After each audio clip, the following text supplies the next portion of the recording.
আসসালামু আলাইকুম, আমি ডক্টর শাজিয়া ফাতেমা জাফর। আমি একজন আইভিএফ ও ফার্টিলিটি স্পেশালিস্ট। আজকে আমরা কথা বলবো মেল ইনফার্টিলিটি নিয়ে।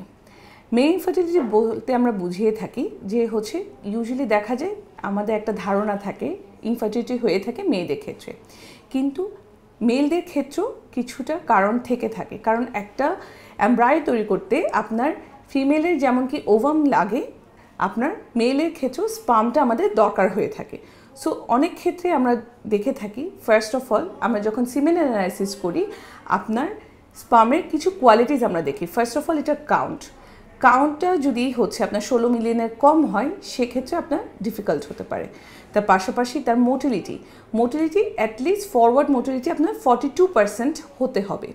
তারপর তার নর্মাল মরফোলজি, একটা স্পার্ম দেখতে কীরকম, যেমন কি তার হেড থাকে, একটা টেল থাকে, এটা অ্যাটলিস্ট 4% থাকতে হবে।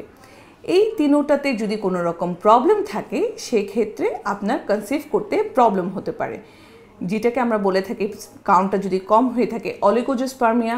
আপনার যদি মোটিলিটি কম হয়ে থাকে তাহলে সেক্ষেত্রে আমরা বলে থাকি অ্যাস্থেনোস্পার্মিয়া।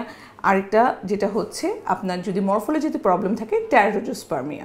এখন মেল ইনফার্টিলিটির ক্ষেত্রে আমরা যখন সিমেন অ্যানালাইসিস রিপোর্টের প্রবলেম পেয়ে থাকি তখন আমরা পেশেন্টের কী কারণে হতে পারে এটা একটু দেখতে হবে।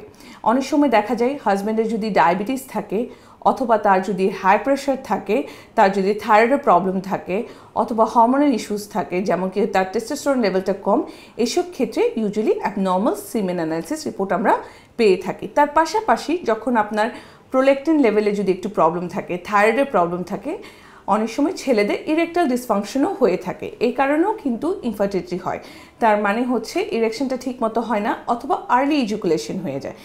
সবগুলোরই কিন্তু ট্রিটমেন্ট রয়েছে। সো এই ক্ষেত্রে আমরা কিছু মেডিসিন, অনেক সময় হরমোনাল মেডিসিন দিয়ে থাকি, অথবা দেখা যায় কিছু সাপ্লিমেন্ট দিয়ে থাকি। এগুলো আপনার যদি অ্যাটলিস্ট কাউন্টটা যদি 10 মিলিয়নের কম হয় সেক্ষেত্রে দেখা যায় আপনার আইভিএফ লাগতে পারে, কারণ ন্যাচারালি কনসিভ করাটা তখন ডিফিকাল্ট হয়ে যায়। তার পাশাপাশি অনেক সময় আমরা দেখে থাকি সিমেন অ্যানালাইসিস কোনো স্পার্মই নেই, 0 স্পার্ম কাউন্ট। এই ক্ষেত্রে এটা আমরা বলে থাকি এজোস্পার্মিয়ার ক্ষেত্রে আমরা ফার্স্টে দুটো কারণ হয়ে থাকে, একটা অবস্ট্রাকটিভ, আরেকটা নন অবস্ট্রাকটিভ। তার মানে এজিকুলেটরি ডাক্টে যদি কোনো রকম অবস্ট্রাকশন থাকে সেক্ষেত্রে এরকমটা অবস্ট্রাকটিভ হয়ে থাকে। অনেক সময় দেখা যায় স্পার্মটা তৈরিই হচ্ছে না, এটা নন অবস্ট্রাকটিভ। কিন্তু দুইটা ক্ষেত্রেই আমরা যেটা সাজেস্ট করে থাকি টেসা করতে। তার মানে আপনার টেস্টিসের থেকে আমরা বায়োপসি মতো করে স্পার্মগুলো বের করে নিব, এবং ওই স্পার্মগুলো আমরা ইউটিলাইজ করব ইক্সি করার জন্য আইভিএফ এর মাধ্যমে, এবং পরবর্তীতে প্রেগনেন্সিটা আমরা করে থাকি। সো আপনার যদি সিমেন অ্যানালাইসিস করে কোনো রকম প্রবলেম দেখা দেয় তাহলে অবশ্যই একজন ফার্টিলিটি স্পেশালিস্টের সাথে কনসাল্ট করে আপনার রিপোর্ট অনুযায়ী ট্রিটমেন্টটা নেবেন। ধন্যবাদ। আসসালামু আলাইকুম।